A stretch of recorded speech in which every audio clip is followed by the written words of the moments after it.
Ejes, llegar a los que no les llega nada. Sí. Trazar un horizonte para generar empleo. Ahí entra el plan de la vivienda. Generar fondos a partir de recursos estatales que, me diría Ernesto, no salen de la magia, no. Necesariamente tiene que haber un reordenamiento tributario. Y también, acá viene la letra del Vaticano, que se ocupa de la política, es colocar al hombre y su familia como eje social. Esos son los trazos básicos que está explicando el gobierno en algo que estuvimos buscando datos y no tiene un valor en moneda hoy. ¿20.000 es poco? Sí. Bueno, ¿Soñar con algo más es mucho? Por ahí va la historia. así lo presentamos. No solo Autalán habló del tema. Escuchá. Bueno. Avanza la idea de un ingreso universal. El Papa Francisco, que reina desde el Vaticano, habló de ingreso universal obligatorio. Lo que están planteando es de qué manera va a continuar esta asistencia que está brindando el Estado de manera individual a los que están en una situación de, y esta es la definición que ponen, alta vulnerabilidad social. ¿Vos estás dispuesto a avanzar en un proyecto por un ingreso universal? Sí, absolutamente. Establecer un ingreso base que la Argentina no está tan lejos, porque tiene asignación universal por hijo, porque tiene IFE, porque tiene distintos programas, marcaría una renta de base, de arranque, a partir del cual hay que construir el trabajo. A mí lo que más me atormenta como enseñanza recibida en la pandemia es que el IFE me permitió descubrir que 9 millones de argentinos estaban totalmente fuera del sistema. Para hablar de este tema convocamos a Nacho Levi, un militante social, un hombre que trabaja y conoce mucho las barriadas populares, integrantes de La Poderosa. Hola, ¿cómo estás, Nacho? ¿Qué decís? ¿Qué haces, Mauro? ¿Cómo andás? Bien, un gusto tenerte aquí en nuestro programa. Y repasábamos entre Luis y este damero de voces, hablando sobre lo que viene en la agenda de la pospandemia. Uno imagina que los sectores más vulnerables estarán en esa agenda para el gobierno de Alberto Fernández. ¿Cómo lo perciben ustedes? Sí, sentimos que tiene que ser una condición sine qua non para poder generar las nuevas condiciones o la nueva normalidad de la que tanto venimos hablando. La verdad es que las respuestas que se generaron hasta el momento, muchas tuvieron esa voluntad de fondo, ese espíritu de alcanzar a nuestros barrios, a los sectores populares, a los más relegados de la economía informal, y en muchos casos ha sido realmente muy complicado, porque el IFE no llegó a muchísimas de las familias que debería haber llegado por problemas de implementación, como por ejemplo que sea un inhibidor que compartan vivienda, porque hay un montón de familias en los barrios populares que vivieron juntas en algún momento y no viven juntas hace 15 años, y eso imposibilitaba la gestión, más la insistencia por internet en barrios donde tampoco hay conexión. Bueno, toda la logística o la parte pragmática de las medidas que debían llegar urgentes se viene demorando, y entonces, mirando a mediano plazo o a largo plazo, lo que más necesitamos es pragmatismo. Exacto. Que todo lo que se anuncia tenga un mayor correlato con lo que vivimos en los barrios. Es que no haya tanta distancia entre cómo se presenta la problemática social que acarrea el coronavirus y lo que en realidad estamos viviendo en los barrios populares. Te soy franco, son días muy tristes en los barrios populares. Permitime preguntarte, que el mal sea de muchos, ¿ayudará a que se implemente y se ejecute, que no es un dato menor? Ojalá, la verdad que uno no quiere dudar de la voluntad política de nadie, celebramos la mayor armonía posible en materia de gestión, entendiendo la gravedad del asunto, porque el problema es mundial y el problema es de todos los sectores, no solo de los sectores populares, pero a los sectores populares se nos viene a encimar con un montón de problemáticas que veníamos arrastrando hace un montón de tiempo. Y la verdad que cuando empezó a generar coletazos en las barriadas populares, lo que se veía venir, hablábamos de un virus o una realidad que llegaba para desnudar una pobreza estructural que ahora se podía ver mejor. Y hoy no estamos diciendo que vino a desnudarla, hoy estamos diciendo que vino a acrecentarla, no solamente porque muchísimos de los beneficiarios de esos programas en los sectores populares no pudieron adquirirlos, sino porque la brecha o la desigualdad social que teníamos va creciendo en varios sentidos al mismo tiempo. Piensen ustedes que en todas las barriadas donde no tenemos conexión, literalmente tenemos suspendido el año escolar. Sí, sí, no claro. es lo mismo estar conectado a internet todo el día, las veces que quieras, que tener que copiar la tarea de tu vecino cuando tenés la suerte de que tu vecino sí lo tenga. Y los pibes y las pibas de nuestro barrio, que no están teniendo clases, quedan atrás, no es que después se va a parar el resto de la sociedad para que los nuestros avancen. Sí, sí, entonces ahí se ensancha la brecha, como se ensancha también en lo laboral. Acá no existe home working. Imagínate la realidad en un barrio donde la enorme mayoría de los laburantes laburan en la construcción, que está totalmente parado, o laburan en el cuidado de niños ajenos, que también es una actividad parada, todas las actividades autogestionadas, que también están paradas. La verdad es que y tampoco es cierto que sea solo un problema de Lampa, porque en Salta, por ejemplo, la Asamblea de la Poderosa es una comunidad que se llama La Forestal, que son 400 familias de trabajadores golondrina que laburan en Río Negro. Y esos laburantes no están pudiendo laburar, y ahora tampoco van a cobrar la tercera entrega de la IFE, porque en Salta no se volvió a la fase 1. La tercera entrega es para la fase 1. Son las realidades. Hay 400 paradas que tienen que hacer una hora de ripio para ir a cobrar una asistencia que además ahora ya no van a cobrar. Son las realidades. Te pido, alejate un poquito de la pantalla, que vos sos tan vehemente como nosotros, así te podemos ver toda la cara. Ahí está, perfecto.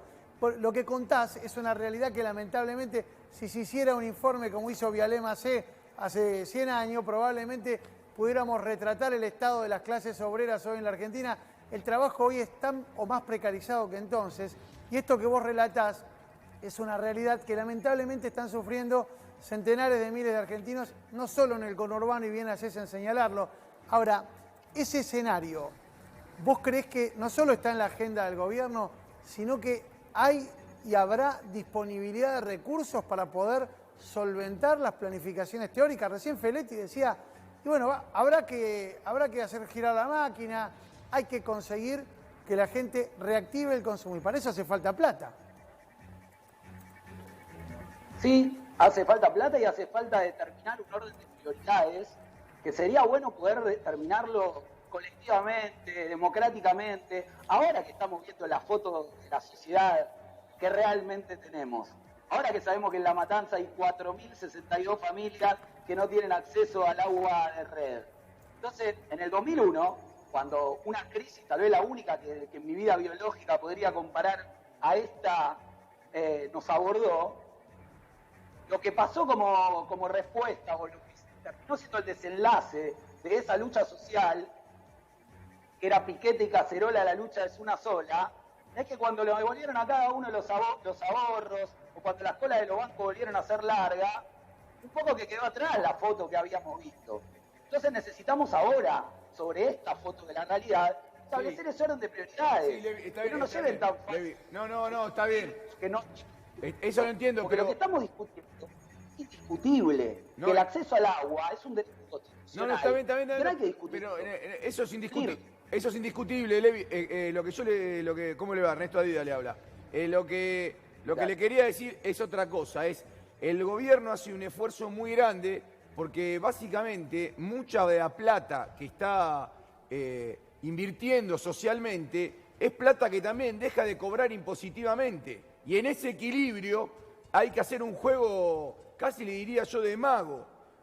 ¿Por qué le parece a usted que los lugares que no están en fase 1 deberían cobrar el IFE? No los lugares que no están en fase 1, esos 9 millones que recién mencionaba Feletti, que no tienen acceso a ningún ingreso, con su actividad laboral absolutamente congelada, tienen que inventar algo que se hace muy difícil en la norma. Pero ese 80%, un poco, ese 80% vive en el AMBA, ese 80% lo va a cobrar porque está en el fase 1, más del 80%.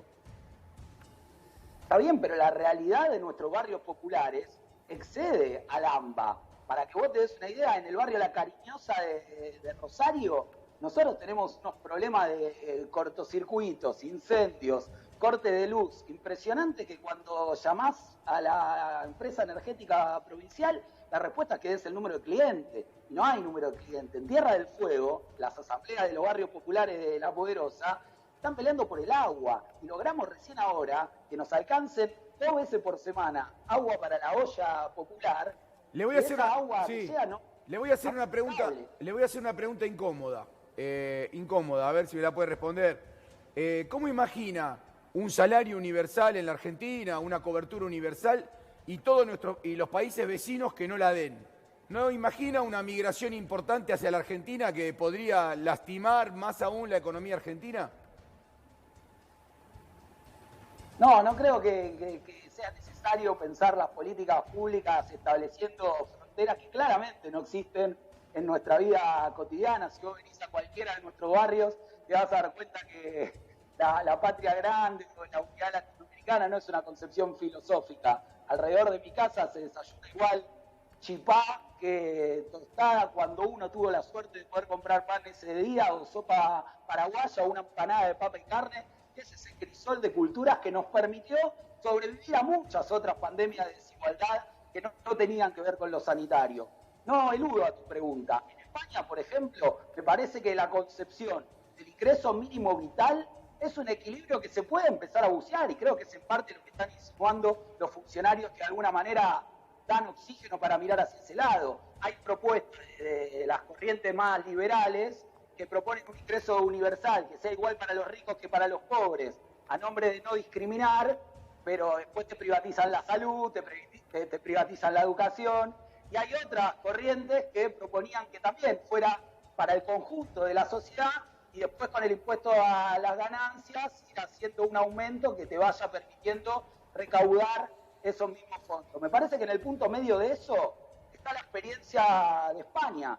El ingreso mínimo vital intenta llegar a distintos sectores con un asterisco que hizo el propio Arroyo, claro, que es considerar que eso tiene que estar acompañado de un programa de obras, de la consideración particular de las deficiencias sanitarias, habitacionales, laborales, del reconocimiento de los trabajos de cuidado de la mujer que vienen desestimados durante tantos años. Me parece que en ese ordenamiento, pensar un ingreso universal que a la vez motorice el consumo, te permita que, incluso desde una perspectiva capitalista, puedas generar más ganancias, que a la vez generes más impuestos para que el Estado vaya atenuando esa emisión para cubrir la emergencia, me parece que es discutible. Y no nos atribuimos nosotros una jerarquía científica para ser quienes impongamos las condiciones. Claro.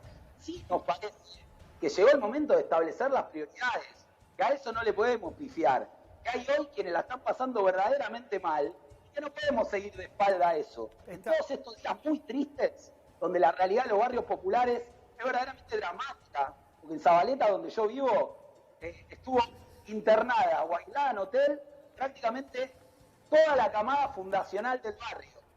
Los viejos, las viejas que fundaron este barrio, los que se cuidaron como pudieron, los que se cuidaron a fondo, en estas condiciones habitacionales, todas y todos terminaron contagiados.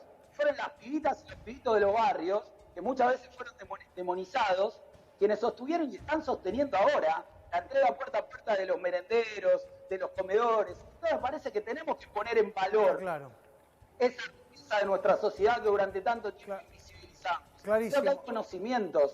Clarísimo, Nacho, clarísimo.